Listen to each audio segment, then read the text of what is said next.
If you've been paying attention lately, you've probably seen a lot of noise about Bitcoin Core, op return, and claims that Bitcoin is under attack from the inside. Some people are saying Bitcoin Core is actively attacking Bitcoin, trying to kill Bitcoin. Others are saying, no, this is not a big deal. That doesn't matter at all. So the question is this serious? Is Bitcoin really at risk? And why has it suddenly become one of the most heated debates in Bitcoin? I spent hours digging into this, and today I'm going to walk you through what I found as simply and clearly as possible. Here's a spoiler in case you didn't know. Bitcoin is going to be okay in the long run, but that doesn't mean none of this matters at all. If you're like me, when this all kicked off, you started out thinking, what the hell is going on? I'm not a protocol developer. I don't write code for Bitcoin, despite the fact that there's potentially some people involved in this debate who think that disqualifies me from having an opinion. It's a free country, and I do care deeply about Bitcoin. So I did what I always do when things get messy. I read everything I could. I watched debates. I scrolled Twitter way too long, and I tried to piece it all together.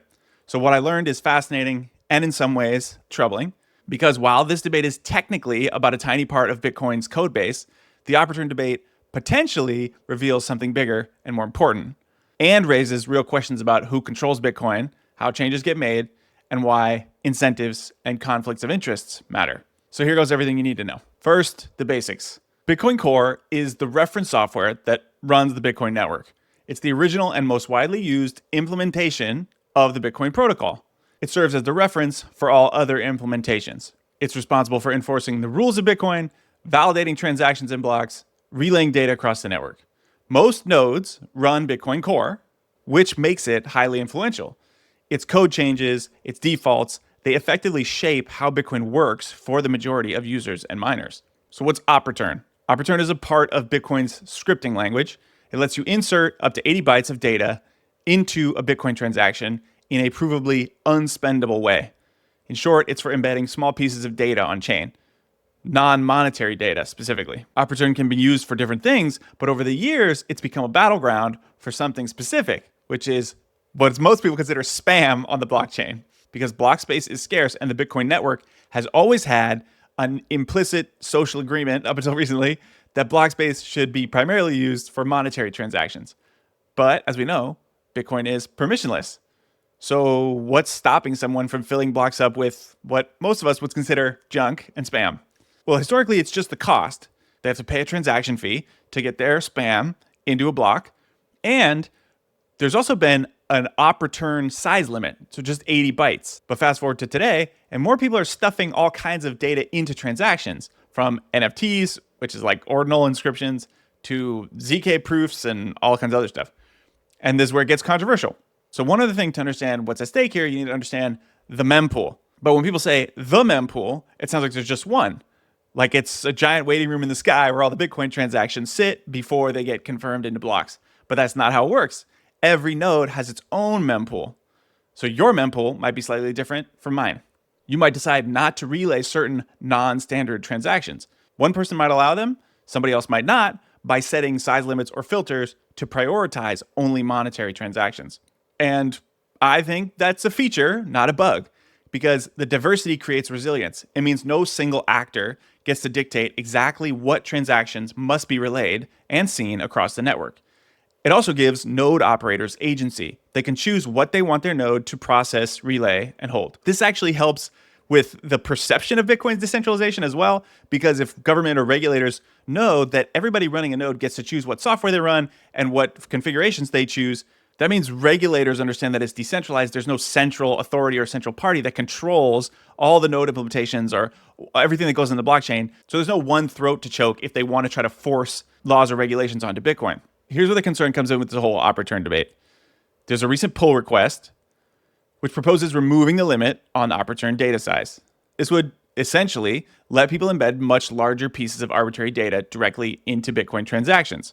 The supporters basically say this is better than people abusing other parts of Bitcoin, like witness data, to do the same thing, because they're going to do it anyways. And the critics say this opens the door to more spam and more junk bloating Bitcoin blocks. Makes it easier to use it for things it wasn't designed for, like putting NFTs and JPEGs and dick butts on the blockchain. And what's worse, it removes node operator configurability, meaning node runners won't easily be able to choose to limit arbitrary spam locally in their own mempool. Some people believe that Core is quietly pushing toward a world where all mempools look the same. So if the default client, which most people run, no longer offers flexibility or configuration options, then in practice, mempool diversity starts to disappear. Why does that matter? Because when everyone's running the same rules and the same policies, it becomes much easier for powerful actors, corporate, government, activists, whoever, to influence what Bitcoin is allowed to be used for. So today, mempool diversity means I don't have to relay your JPEG or your VC-backed token. And tomorrow, if Core keeps removing options, I might not have that choice. And for many longtime Bitcoiners, that's unsettling.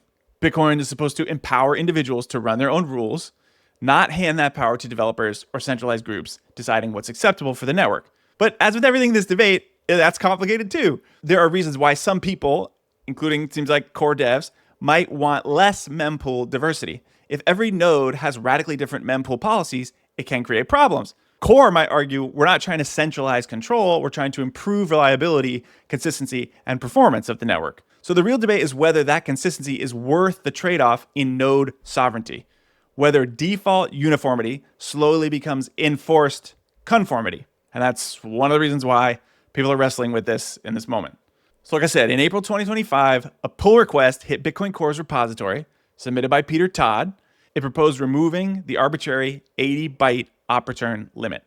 The main arguments in favor: A, it's an arbitrary restriction that doesn't exist at the consensus level. And B, people can and do bypass it already by using unspendable outputs that clog the UTXO set, which is a worse outcome than if they just put their spam in op-return. So they think removing the limit would reduce centralization pressure, make pruning easier. Steve Lee said the op-return PR might be one of the highest ROI changes in Bitcoin history. It removes core censorship, reduces centralization pressure, and reduces reasons for centralized mempools.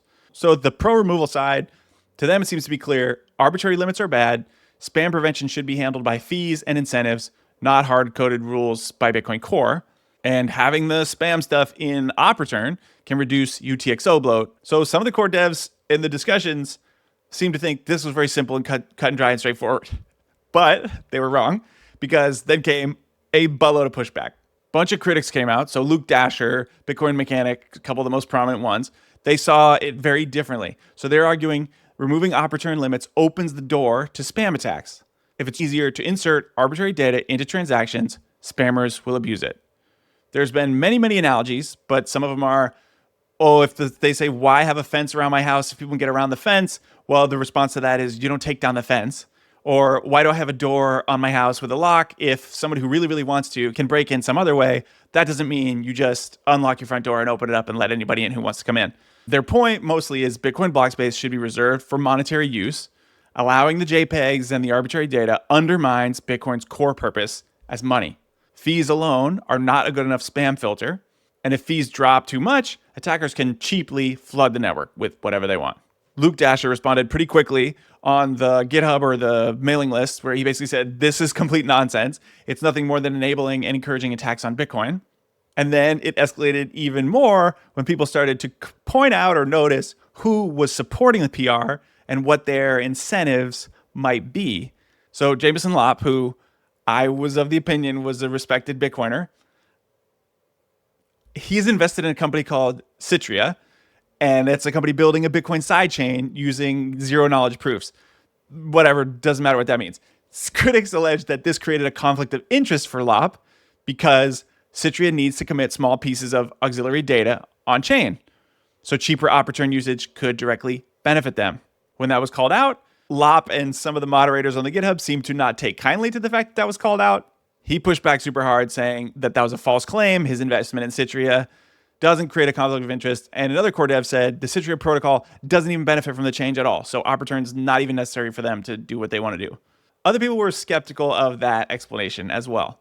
So let's be honest. The optics were bad of potentially some of the motivations supporting the pull request, but also of how it was handled in the discussion on the GitHub, restricting and censoring the conversation and banning people who were potentially calling out valuable pieces of information about conflict of interest and calling that abusive or attacking. And that all brings us to the next layer of the drama, because for many people in the Bitcoin community, this issue isn't really about op-return. It is about Bitcoin Core itself. A lot of people pointing out the deeper problem, which is Bitcoin Core is run by a relatively small, insular group. They often dismiss community concerns or frame the community members as ignorant. And core devs have enormous social and technical power, but they aren't always transparent about the implications of changes. Uncle Rockstar Dev wrote, there's obviously a huge disconnect between the Bitcoin community and Bitcoin Core, unlike the SegWit days when devs were more aligned with the wider community. Jameson Lopp, who's defending the Opportune pull request, did admit that the fact that 96% of nodes running Bitcoin Core is suboptimal, but he said that most alternatives are unmaintained or have no peer review. We'll come back to that later. He also added, the criticism that Bitcoin Core devs are elitist is an issue worth exploring. So this is the elephant in the room. Core sets the defaults. Most nodes run Core. Defaults in Core become de facto consensus. So when a small group quietly pushes or kills policy changes, it's effectively governance to a degree. And in this case, critics argue that Core was being paternalistic, being elitist, and gatekeeping, basically refusing to properly communicate what they're doing. They're allowing some arbitrary limits, they're removing others. So whether or not you agree, all this perception has definitely damaged trust in Bitcoin Core. And there's another question that's really bothering a lot of people, which is, why now? Why is Bitcoin Core pushing this issue at all? 2 or 3 years ago, this exact same idea, removing limits on op return, was already proposed. Peter Todd admitted he was paid by a third party to introduce a pull request on the same issue in 2022, which itself seems like a weird conflict of interest or an ethical gray area at best. But at that time, it was outright rejected decisively. The technical reviewers gave it concept nax, meaning they didn't even think it should be pursued on principle. It wasn't debated or narrowly defeated. It was just flatly shot down. And it was deemed too controversial, which is pretty ironic given how controversial it is this time around. Because fast forward today, and suddenly the same pull request is back. Not only is it back, but it's being aggressively pushed despite all the same objections still standing. And Core is taking the exact opposite approach to the controversy, which is to say they're just pushing it through regardless of how controversial it is, when 3 years ago they killed it for being too controversial. And if anything, the opposition has grown even louder since then, because the majority of reviewers are still opposed, and public sentiment among developers and node operators outside Core seems overwhelmingly negative from where I sit. And almost no one is claiming that this is urgently needed for Bitcoin security or functionality or growth. So why is Core burning political capital here? Why are they stirring up this much controversy when the stakes are relatively low and the community is this divided? That's just another question that a lot of people are asking that just doesn't seem to fully make sense. So here we go. Keeps getting messier because critics argue that pushing this pull request right now might be less about technical necessity and more about ideology and control. To some people, it looks like an assertion of power. So Core maintainers, or at least some of them, seem determined to show that they decide what's good for Bitcoin and not the community, not the users or the node operators. That's what poured gasoline on this fire and why a seemingly small technical change has become a major flashpoint. It's not just about op return anymore. It's about governance and process and trust. So when the same idea was already rejected 2 years ago and there's no urgent reason to revisit it, and when pushing it through now threatens to fracture the culture and the ecosystem to some degree, that's when people start asking what's really going on here. And even though technically at the technical level, this is about op return, core devs seem very, very consistent that they want to discuss only the technicalities of the op return piece. There's still more larger context to consider, which is while Core is suddenly eager to remove limits and make op return more permissive, there's something that they haven't been eager to do so far, which is merge other proposals that would make Bitcoin less friendly to spam. Over the last couple years, particularly as ordinals and inscriptions began flooding blocks with arbitrary data, spam, developers like Luke Dasher and others proposed various solutions. Not radical centralized censorship, just simple opt-in policy changes that would make it easier for node operators to filter obvious non-monetary spam from their mempools. In other words, if you wanted your node to only relay and accept monetary transactions, not JPEGs or NFTs or other non-financial junk, you should be able to do that. Simple, optional, aligned with Bitcoin's original purpose or ethos. But guess what? those proposals were ignored or quietly rejected or just stalled indefinitely. There were no furious debates. There was no rushed PR merges, just apathy. I've watched plenty of debates where Peter Todd insists right now there are no principled technical solutions to those problems. Other people disagree with him.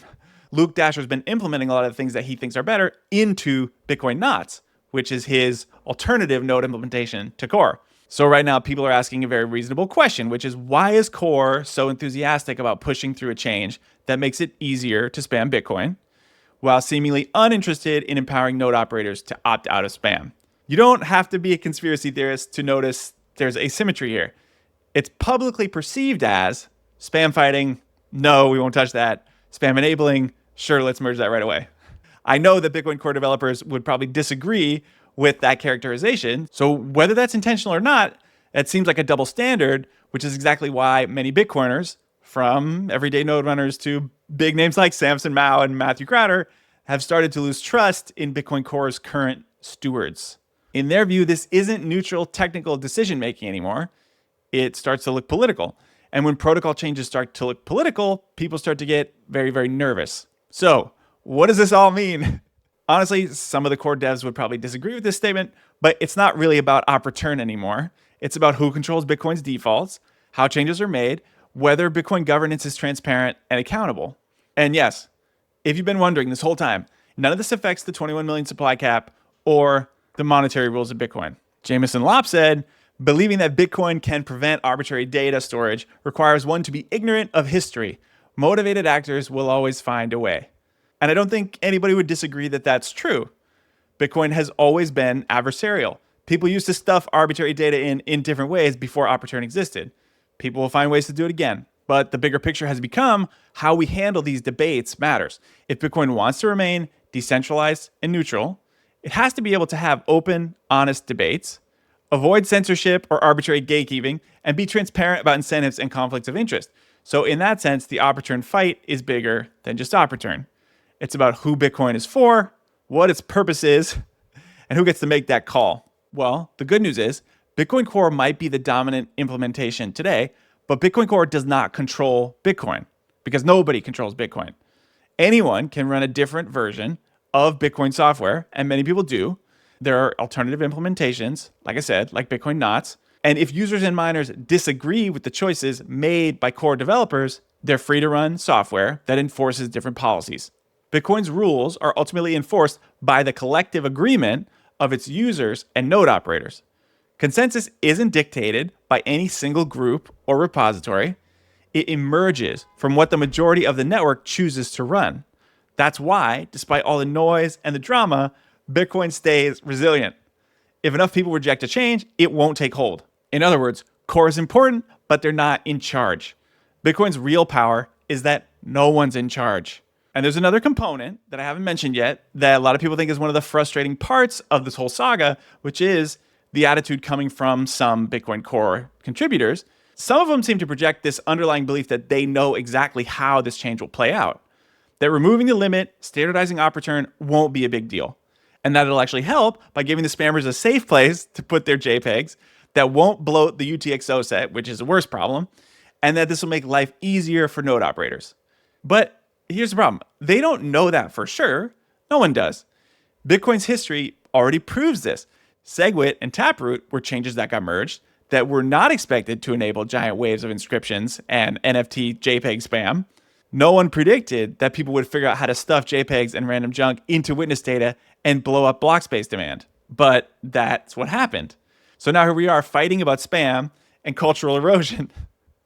So when Bitcoin Core says, don't worry, this won't cause any problems, a lot of people are not reassured by that because we've already seen what happens when changes are made without fully understanding the incentives and the long-term consequences. So that's why many Bitcoiners believe that caution, not just confidence, should always be the default. Bitcoin development is supposed to be conservative. It's supposed to prioritize stability, predictability, and minimizing unforeseen risks.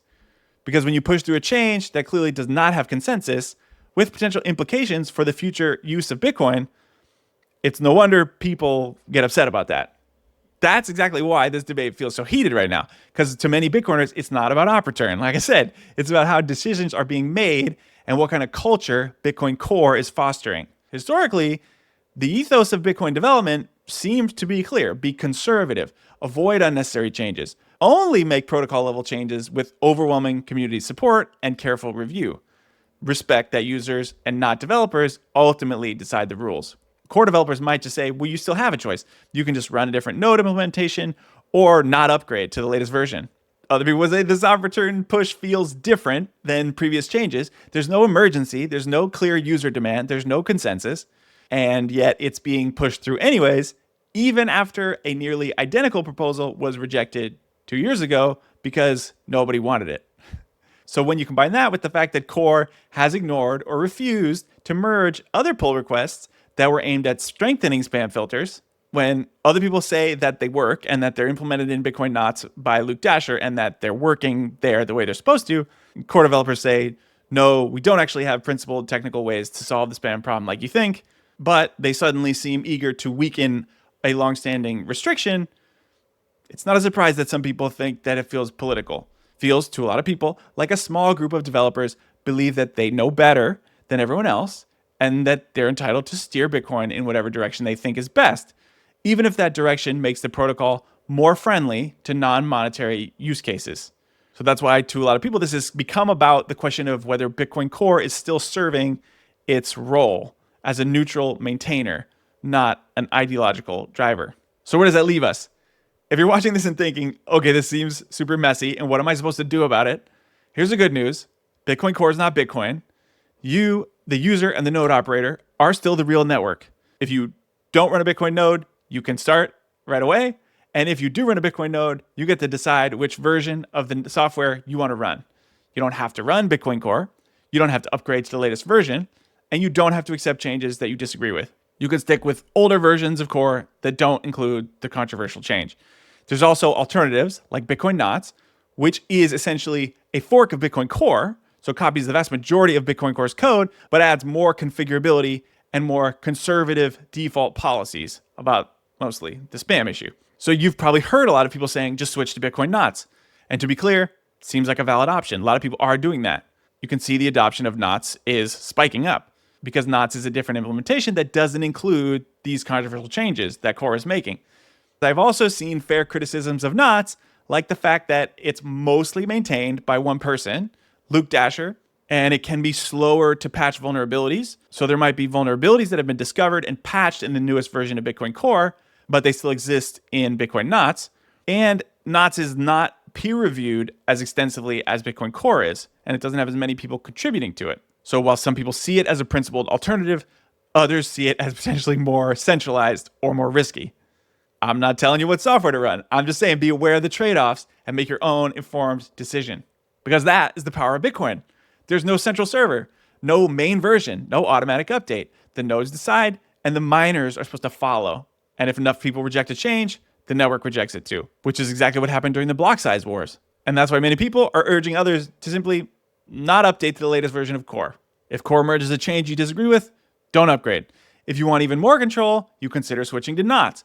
And at the social layer, you can make your voice heard. You can support devs and organizations who respect Bitcoin's monetary mission and neutrality. Because here's the thing, this issue might seem small and super nerdy on the surface. 80 bytes of op return, what's the big deal? But the real debate is about who controls Bitcoin and how decisions get made. If the culture shifts toward unilateral, dev-driven decisions and away from slow, cautious, user-driven consensus, it opens the door to bigger and more dangerous changes down the line. So even if you're not running a node now, and even if you don't care that much about op return, there's a precedent potentially being set here that could matter to anyone who cares about Bitcoin staying neutral and decentralized and hard to change. And that's why people are fighting so hard over this. Not because it's the biggest issue in the world, but because it represents the kind of slippery slope that Bitcoin is supposed to be designed to avoid. So should you panic and sell all your Bitcoin? No. Should you pay attention to this? To some degree, yes. Should you demand better from Bitcoin Core and Bitcoin governance as a whole? Probably. Because even though this was just a technical pull request, it seemingly exposed real fractures in the ecosystem. And if those fractures aren't addressed, they will show up again. Next time, maybe on something that's even more important. And that's why at the end of the day, I do think all of this, the drama, the controversy, the debate, is good for Bitcoin. Like we say, everything's good for Bitcoin. But the fact that this change is being fought over so fiercely is a healthy sign. It means people care. It means the checks and balances are working. Bitcoin wasn't designed to be easy to change, and it shouldn't be. Even if you think this pull request isn't that big of a deal, or you think core devs are probably right, it's still important to recognize that they don't have a crystal ball. No one does. We've seen that before. Nobody can predict the full second, third, fourth order effects of a protocol change, which is why Bitcoin needs resistance. It needs people on the other side saying, are we sure this is necessary? Have we thought this through? Do we really want this change? It's a good thing that this has sparked a deeper conversation about how changes are made and who gets to make them. It's a good thing that more people are learning how Bitcoin works under the hood, that more people are running nodes, that more people are talking about the centralization risks of big mining pools and even of Bitcoin Core itself. And it's a good thing that other implementations like knots are getting more attention, even if they're not perfect, but it pushes the whole ecosystem toward more decentralization, more resilience, and more scrutiny. This is how the system stays strong. This is the principles behind the US Constitution, built to make change hard. Different branches of power pulling and pushing against each other. There's tension, there's disagreement, there's tons of infighting, which is all in service of long-term stability. So no, I don't think Bitcoin's dying. I don't think you need to panic. I definitely don't think you need to sell your Bitcoin. But I do think it's worth paying attention, because the moment that people stop debating this stuff, that's when you should start to worry. Oh, and by the way, when all this has been going on, Bitcoin just keeps chugging along. Tick-tock, next block. And the price is flying again, up 10% in the last week. So while Bitcoin Twitter is on fire and you think the sky is falling, we're about 5 or 6K off of our all-time high of 109,000. So if you want a palate cleanser from all this technical debate stuff, and you want to know why Bitcoin just passed 100K again, and why it will soon pass 200K, and then 300K, and then 400K, and more, then you watch this video right here. And if you found any of this helpful, hit like, hit subscribe, and as always, never forget, Bitcoin's inevitable.